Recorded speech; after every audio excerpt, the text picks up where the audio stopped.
Jake and Ethan were brothers, not rich, not poor, just two regular men who worked hard with their hands. Jake was a welder and Ethan fixed old trucks. They both lived in Texas, where wide-open land stretched for miles. For years, they had dreamed of starting something together, a workshop, maybe a small garage business.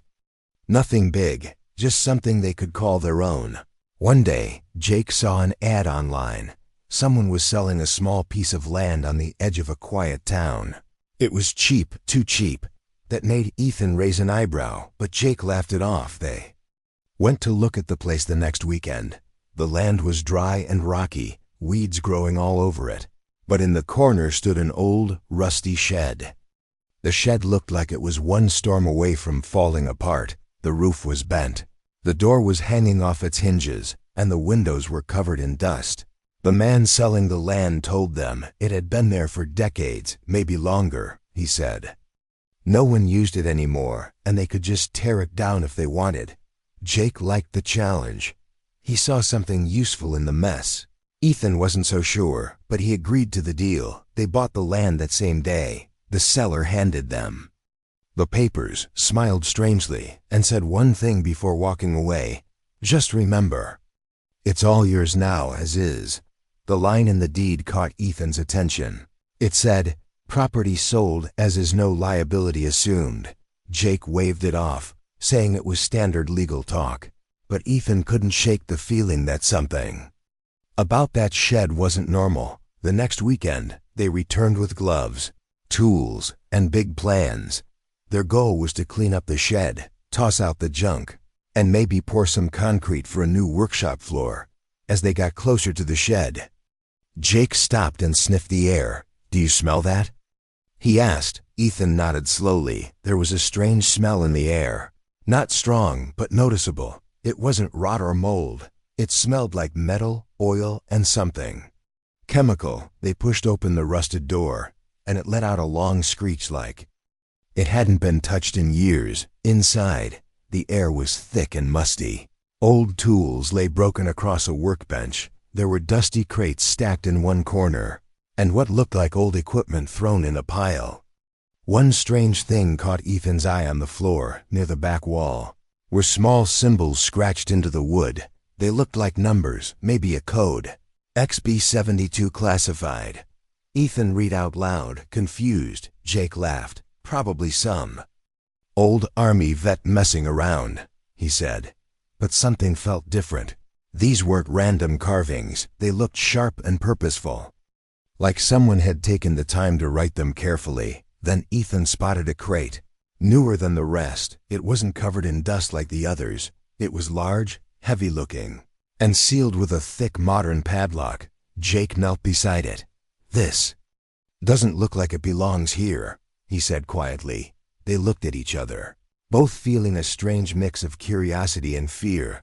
Who leaves a locked crate in an abandoned shed for decades? Jake tried to move it. It was heavy, as if something solid was packed inside. Not junk, not old wood, but something real, something important. They paused, unsure what to do. They had only just started, and already the place was raising questions. Ethan looked around the shed again and noticed something else.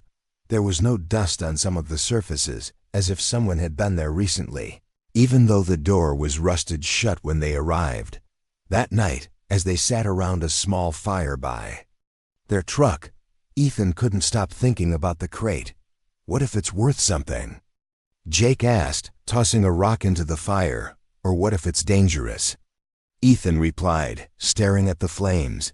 They didn't know it then, but that small, strange shed had once been much more than a tool room. It had been used for something else, something hidden, something the government or someone else didn't want anyone to find. The town nearby didn't speak of it. No one warned them. No one came to check. It was as if the place had been forgotten on purpose. But now, Jake and Ethan had opened the door again, and something was waiting to be found. Their quiet dream of starting a workshop had just become the start of something much bigger, and far more dangerous than they had ever imagined. The next day, they decided to open the padlocked crate, even though something deep inside told them maybe they shouldn't. but it was already too late. The moment they stepped into that shed, they had already entered a story that wasn't meant for them, a story that someone somewhere had tried to bury long ago. The sun rose slowly the next morning, casting long shadows across the dusty land. Jake and Ethan stood outside the shed, still thinking about what they saw the day before. The strange smell, the locked crate, the markings on the floor, it was all still fresh in their minds. Something felt off, but curiosity had a stronger pull. They couldn't just leave it alone. Jake grabbed a crowbar while Ethan put on thick gloves. The plan was simple: clear out the inside of the shed and get a better look at everything. Maybe it was just old junk after all. Maybe they were letting their imagination run wild. They opened the shed door again, and that same strange smell greeted them, metallic, oily, and sharp like burnt wires. It wasn't natural, but it also wasn't strong enough to be dangerous. At least that's what they told themselves. Inside, the air was still and heavy. Sunlight slipped through the broken roof, lighting up floating dust particles. Jake walked to the crate again and placed his hand on it. Still cold, even in the cold heat of the Texas morning, they decided to wait on opening the crate until they finished cleaning the rest of the shed. Maybe they'd find more clues first. As they started clearing things out, they found rusted tools, cans with faded labels, broken wood, and a few shelves of old boxes. Some boxes were full of bolts and nails, but others were empty, like someone had taken things out not too long ago. Behind the workbench, Ethan found something strange. Old metal panel on the wall. It looked out of place. He tapped on it, and it made a hollow sound, like something was behind it. Jake helped him pry it open, and inside was a small space, almost like a hidden locker. There was nothing inside now, but the dust inside it had a clear outline, like something had been sitting there for years and then removed. What do you think was in here? Ethan asked quietly. Something important, Jake replied. Someone didn't want it to be found. They kept searching. And that's when Ethan noticed something under the workbench. More markings, scratched deep into the floor. The words were clear. XB72 classified. What the hell does that mean? Ethan asked, frowning. Jake scratched his head. I've heard of top secret codes before, but this one, I don't know. The numbers looked official, almost military. Maybe it was from an old base or some kind of storage site. But why would it be here, in the middle of nowhere? Then Ethan found another strange thing, an old metal tag, half buried under some junk. He wiped it off and read it out loud. Property of Dodd Experimental Division. Jake looked up sharply. Dodd? That's the Department of Defense. Suddenly, the shed didn't feel like a joke anymore. It didn't feel like an old garage or a forgotten barn. It felt like something that was meant to stay hidden. Ethan stepped back and looked around. This isn't just someone's junk, he said. This was used for something secret. They both stared at the crate again, that big, locked box sitting in the corner like it was waiting for them. Jake walked over, crouched beside it, and touched the lock again. This is a modern lock, he said. Not old like the rest of the stuff. Ethan's eyes narrowed. So someone's been here not too long ago. The idea made them both uneasy. Who came here? What did they bring? And why did they leave it behind? Suddenly, the wind outside picked up, slamming the shed door shut with a loud bang. The brothers jumped, their hearts racing. The place felt different now, alive, watching. Jake broke the silence. We need to open it. Ethan didn't answer right away. He looked at the old shed walls, the strange symbols, the hidden panel, and the cold crate. Something told him they were standing in the middle of a story they weren't supposed to read. But he also knew they couldn't stop now. They had to. No, that evening, they sat beside the crate once again. But this time they had tools ready. Tomorrow, Jake said, we crack it open. Ethan nodded slowly. But we do it carefully. As they left the shed and walked toward their truck, Ethan glanced back one more time in the fading sunlight. The shed looked darker than before, like it was hiding something deep inside. Neither of them saw the small red light blink once from under the crate and then go dark again. Something inside had noticed them too. The next morning, the sky was gray, and the wind felt colder than usual. Jake and Ethan stood in front of the shed, staring at the locked crate inside. They didn't talk much as they walked in. Both of them felt something heavy in their chest, like a quiet warning, but neither wanted to stop. Jake grabbed the bolt cutter and knelt down beside the crate. Ethan stood close, holding a flashlight even though it was daytime. Jake took a deep breath and snapped the lock off with a loud crack. The sound echoed inside the shed, followed by a strange silence, like even the wind outside had paused. Slowly, Jake opened the top of the crate, the rusty hinges squeaking loudly. Inside were layers of thick foam padding. Each layer held something carefully placed inside. Ethan reached in and pulled out. Sealed folder. The label on it was clear and bold. Top secret. Department of Defense Deep Storage. Ethan and Jake looked at each other in disbelief. "This is government stuff," Ethan whispered, his hands shaking a little. Jake pulled out the next item, a small black box about the size of a toaster. It had smooth edges, a glass screen, and strange markings along one side. It looked too advanced, too clean to be old. There were no buttons, no ports, just a screen and a soft pulsing light on one side. Jake tapped it lightly, and the screen flickered blue for a second before going dark again. "What is this thing?" Jake asked, confused. "I don't think it's normal," Ethan said, opening the folder. Inside were old documents, yellowed with time, but sealed in plastic. They included maps, reports, and printed photographs of what looked like crash sites. In the desert, some pages were marked with big red letters that said, "Confidential Project Morningstar." Jake raised his eyebrow. "Morningstar? Sounds like some kind of operation." Ethan nodded, flipping through the pages. There were descriptions of strange aircraft ones that didn't match any known design. One photo showed a large silver disc half buried in sand, and another showed a glowing object being loaded into a container that looked exactly like the one in front of them. "This is real," Ethan whispered. "This is all real." Then they found a logbook, thick and leather-bound, with handwritten notes inside. The dates went back to the 1970s, and each entry was written by someone named Dr. W. Harold.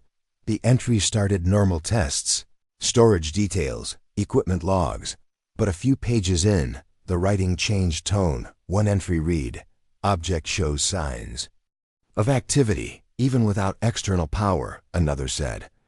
"We moved it to the secondary shed for safety remote enough to vanish if needed." Then a chilling line, "It hums when approached, almost like it's alive." Jake and Ethan stopped reading. The black box in the crate was now pulsing slowly with a soft red light. Jake stepped back. "It's reacting," he said, his voice barely above a whisper.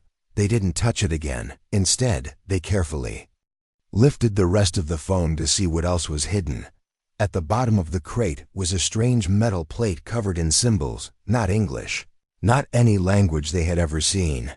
It was smooth and cold to the touch, but when Jake touched it with his bare hand, he felt a slight vibration, like a soft buzz under his skin. Ethan quickly pulled him back. "Don't touch it again, not until we know what it does." They laid the documents out on the workbench, trying to make sense of everything. There was one more paper, folded tightly and taped shut. They peeled the tape and opened it. Inside was a short message, typed in all caps. "Do not activate without authorization. This device is not to be studied in unsafe conditions. Observe only." Ethan stared at the message, then looked at the black box. Again, what did they hide here? He asked, his voice low. Jake looked out the shed window, suddenly feeling like they weren't alone.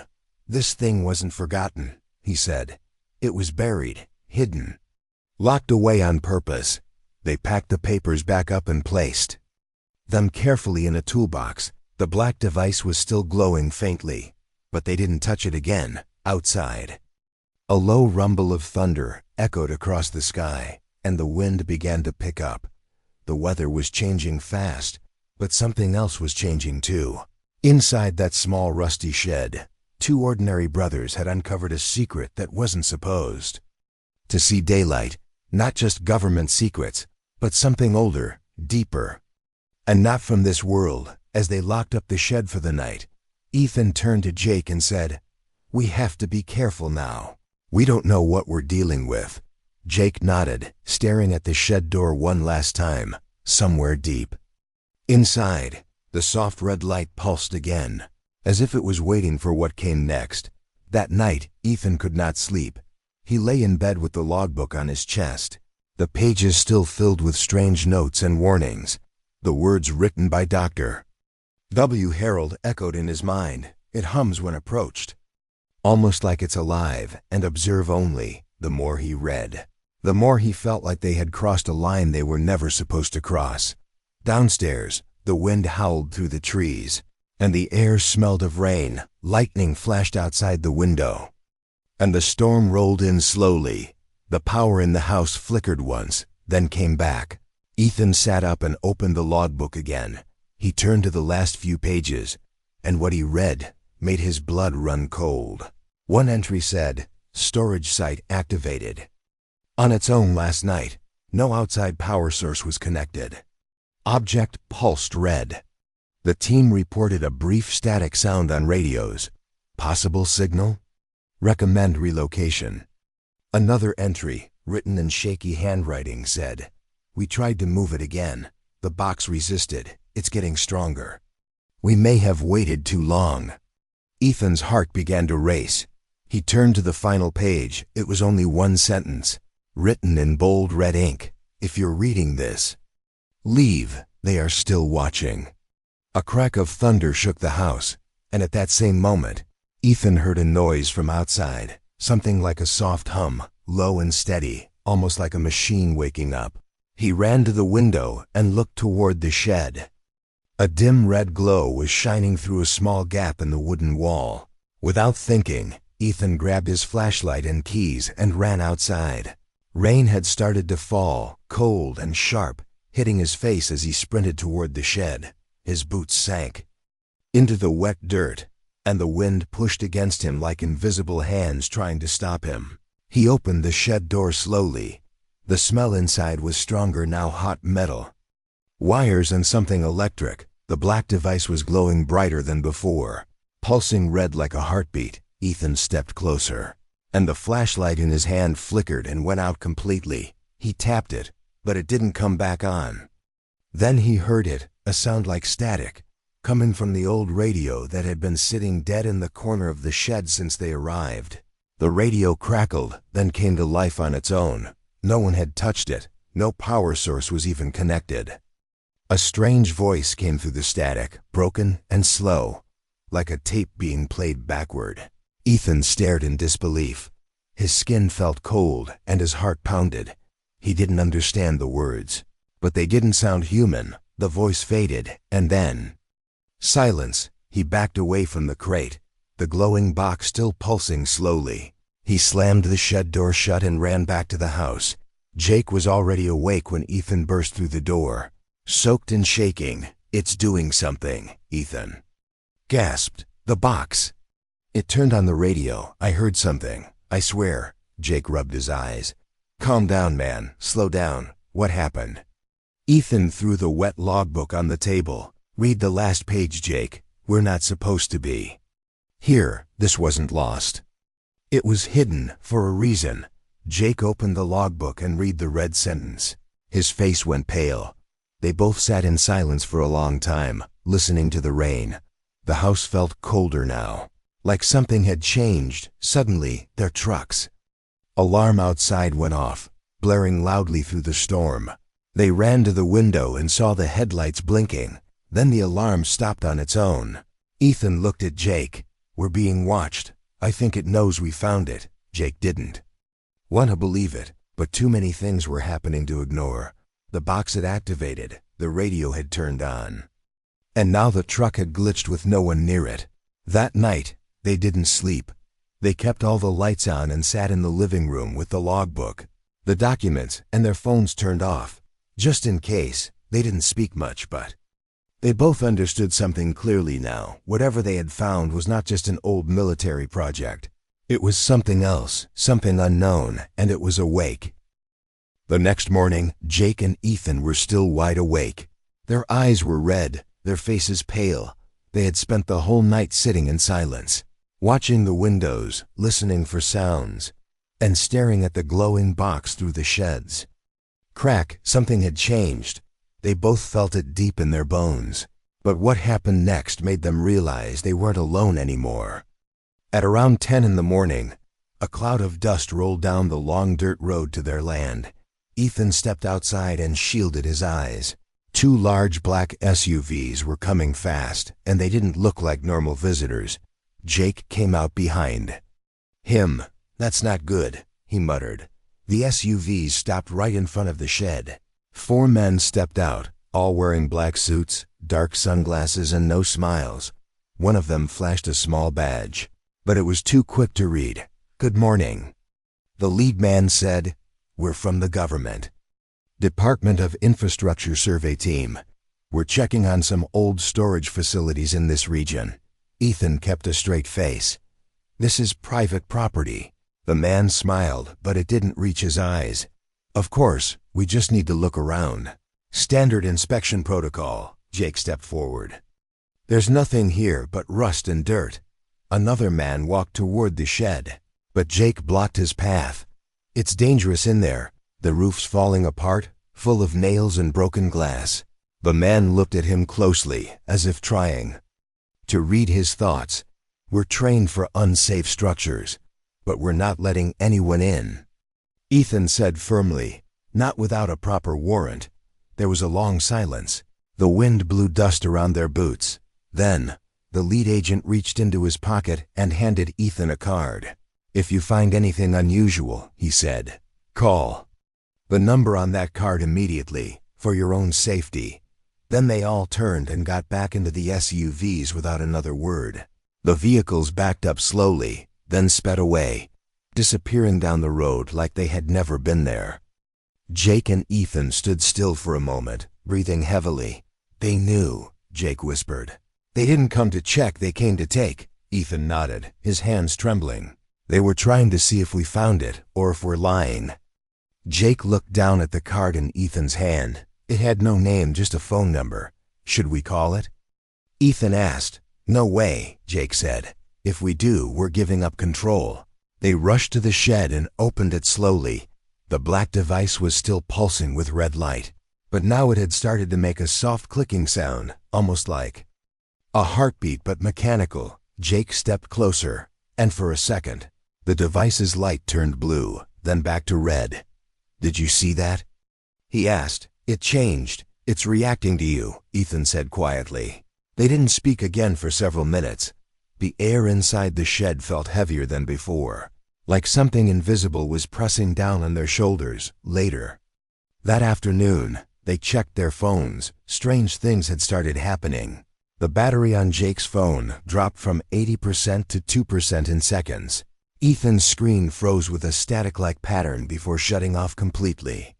Then their internet went down, no signal, no connection, just a spinning loading icon. They hadn't told anyone about what they found, but somehow it felt like someone or something already knew. That night, they stayed inside again. This time they didn't keep the lights on. Instead, they unplugged everything, powered off their phones, and even took the batteries out. Ethan taped the card the agents gave them to the wall and stared at it. "They said for our own safety," he said, "but I think we're not supposed to be safe." Jake opened the toolbox where they had hidden the documents, maps, and the logbook. They sat down and read more of the files, trying to find answers. But the more they read, the more questions they had. One photo showed a man standing next to the same black device, but younger, before it was placed in the crate. In the background was the same shed, meaning it had been here since at least the 1970s. One note said, "Relocation successful. Device secured in rural zone. Avoid further testing until signal stops." "What signal?" Ethan whispered. Another paper was marked with a red circle over their exact town on the map, and one line written in red, Silent zone confirmed. Keep under watch. Jake put the papers down. They've been watching this place for decades. Ethan looked up. And now they're watching us. They didn't know if the device was dangerous, intelligent, or something even stranger. But one thing was now clear. This shed wasn't forgotten. It was hidden, carefully, and for a reason. But someone or something was still listening. The next morning, everything felt quiet. Too quiet. Even the birds seemed to stay away. The wind had stopped. And the air around Jake and Ethan's land felt heavy, like it was holding its breath. The brothers didn't speak much, both lost in thought. Both feeling the same strange pressure building inside them. They decided to return to the shed one more time, not just to check the device, but to dig deeper. Jake remembered something. On the first day they came, he had seen a crack in the concrete floor near the corner. It looked like something might be underneath. With shovels, a crowbar, and a flashlight, they got to work. They moved the crate aside carefully, then began chipping away at the weak spot on the floor. The concrete broke faster than expected, as if it had already been tampered with long ago. After about 30 minutes, the shovel hit metal, a solid, hollow clang. Jake and Ethan stopped, looked at each other, and then started clearing the dirt faster. They uncovered a square metal hatch, flat and cold to the touch. There was no handle, just a small groove along the edge. They used the crowbar to lift it open, and underneath was a narrow steel staircase leading into darkness. Neither of them said anything. They just stared down into the hole. Jake finally spoke. "Whatever this is, it's been here the whole time." They grabbed 2 flashlights and climbed down carefully. The stairs led into a small underground chamber, no bigger than a large bedroom, but the walls were made of solid steel. The room was almost empty, except for a glass chamber in the center, sealed shut with a thick metal frame.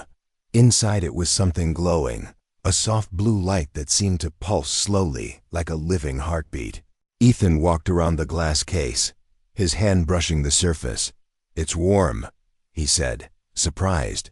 Jake stepped closer, staring at the object inside, a small orb, no bigger than a grapefruit, smooth, shiny, and glowing from the inside. It floated, not touching the bottom of the case.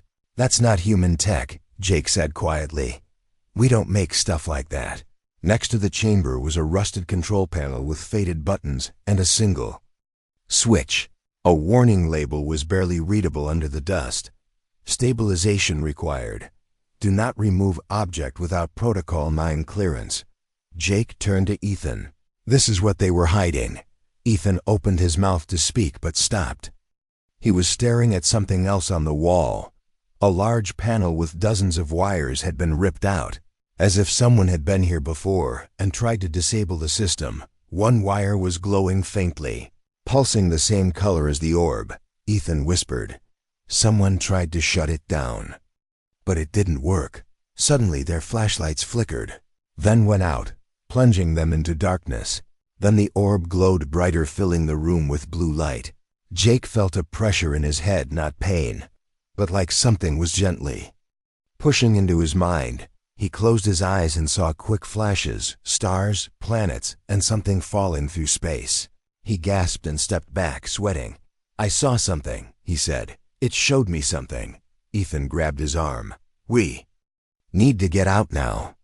They rushed up the stairs and slammed the hatch shut, breathing heavily, hearts pounding, back inside the house. They sat in silence again, both shaken. Ethan looked at his brother. "You saw something?" Jake nodded slowly. "Not just pictures. It felt like memories, like it was alive." They now understood this wasn't just a secret military project. It wasn't a weapon. It wasn't even man-made. It was something from space, something that crashed here long ago and was hidden under this land. And the glowing box in the shed?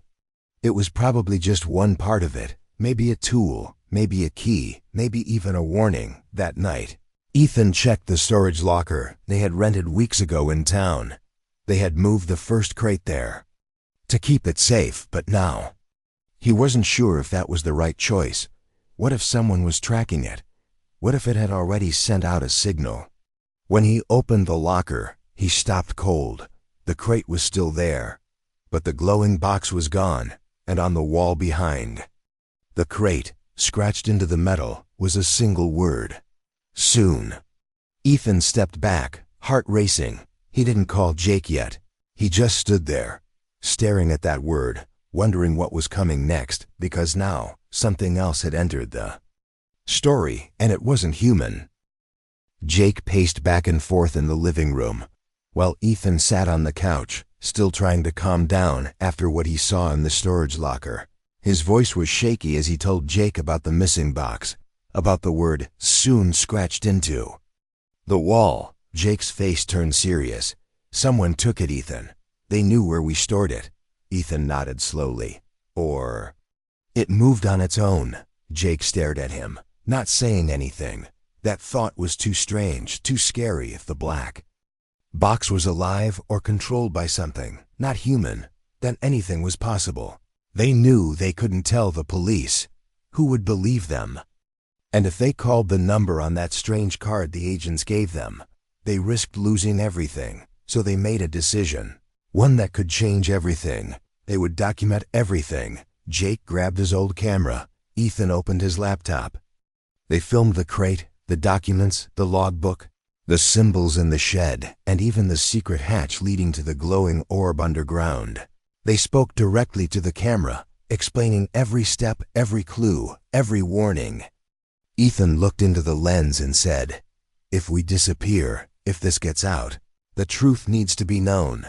Then they uploaded all the files to multiple cloud drives under fake names, with hidden passwords and backup email addresses. They also saved copies onto USB drives and hid them in different places just in case. Later that night, Jake made another decision, one that even Ethan wasn't sure about at first. He wanted to seal the underground chamber again, to hide the orb. "It's too powerful," Jake said. "We shouldn't be near it anymore." Ethan didn't argue. He agreed that things were getting too dangerous. They went back to the shed in the middle of the night. Carrying heavy tools, welding gear, and fresh concrete mix, they opened the hatch carefully, making sure the orb was still inside. It was still glowing softly, floating in the center of the glass chamber, but something was different.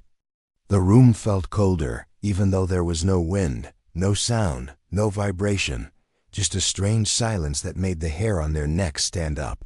Jake worked quickly, welding the hatch shut, sealing it with metal, and then layering it with fresh concrete. By the time they were done, it was almost morning, and the shed looked normal again, just old, rusty, and broken. Nothing to see, nothing to find.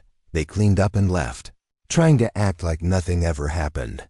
The next day, they went to the storage locker together, hoping maybe the box had returned somehow. Maybe it was just a trick of the light, but it was still gone. And the word soon was still scratched deep into the wall. Jake stared at it for a long time, then turned to Ethan. "We need to move the rest of the documents now."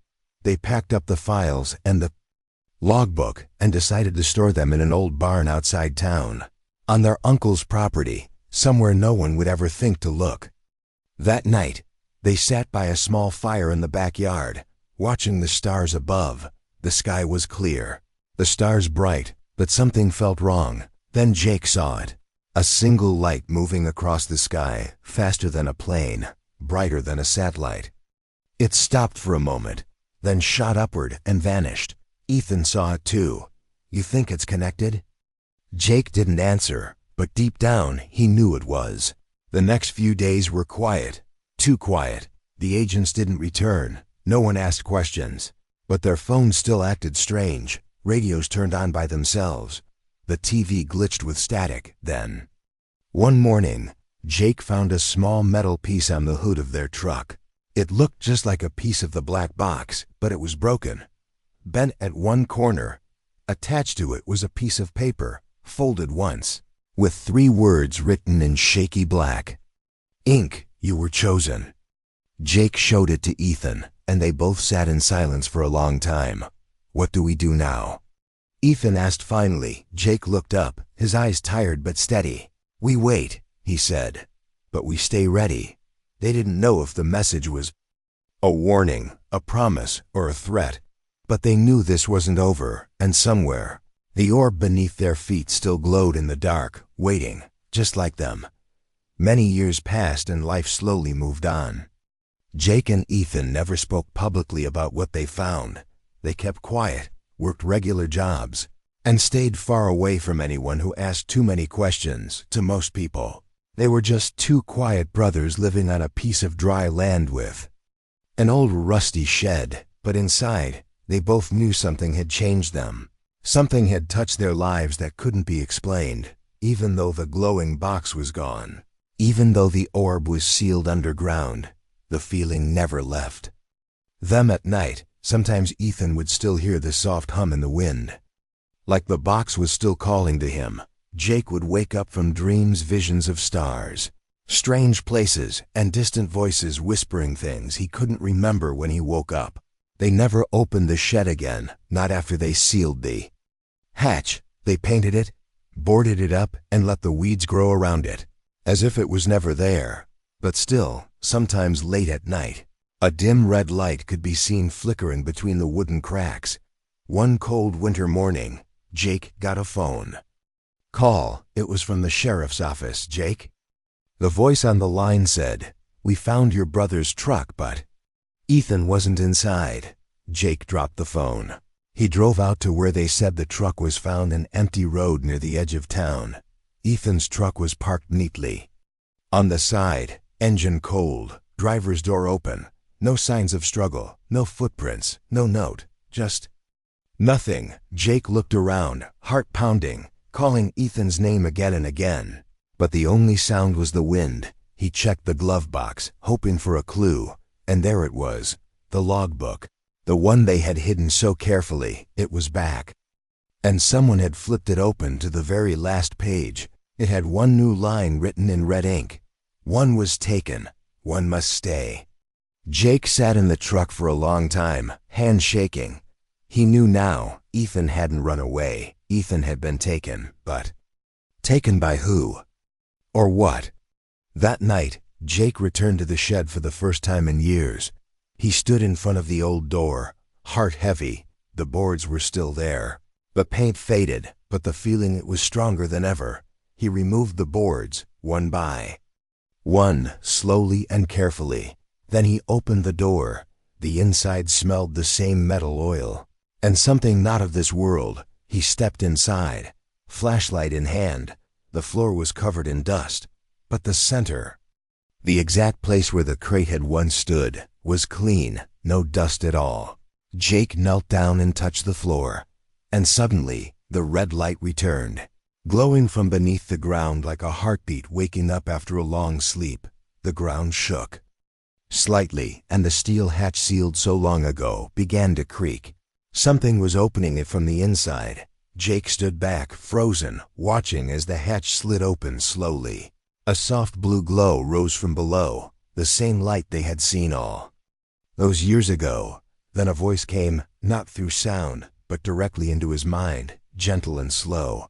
"You stayed. You watched. You are ready." Jake didn't understand it all, but somehow he felt peace. The fear melted away, replaced by something else, something vast and endless. Like the stars themselves were speaking to him. He climbed down the steps again, this time with no fear. At the center of the room, the orb was still there, floating, glowing brighter than ever, and next to it, Ethan, standing perfectly still, eyes closed, like he was sleeping. Jake ran to him, calling his name, but Ethan didn't move. Then the orb pulsed, and Ethan's eyes opened slowly. He looked at Jake and smiled. "I'm okay," he said softly. "They showed me everything." Jake was stunned. "Who?" he asked. "What is this?" Ethan looked at the orb. "It's not a weapon, Jake. It's a messenger, a memory, a key." He placed his hand on the orb, and images flashed in Jake's mind, stars dying, ships crossing galaxies, and a message being hidden deep in Earth's soil to wait for someone who would listen. "You and I," Ethan said. "We weren't chosen to stop anything. We were chosen to remember and to tell the others when the time is right. Jake looked around, and for the first time, he understood this wasn't the end of the story. This was only the beginning. He helped Ethan up, and together they left the shed. The door closed behind them, the light faded, and the world outside looked the same as before, but deep beneath the ground something ancient had awoken, and two brothers were now its guardians, waiting for when the stars would call again.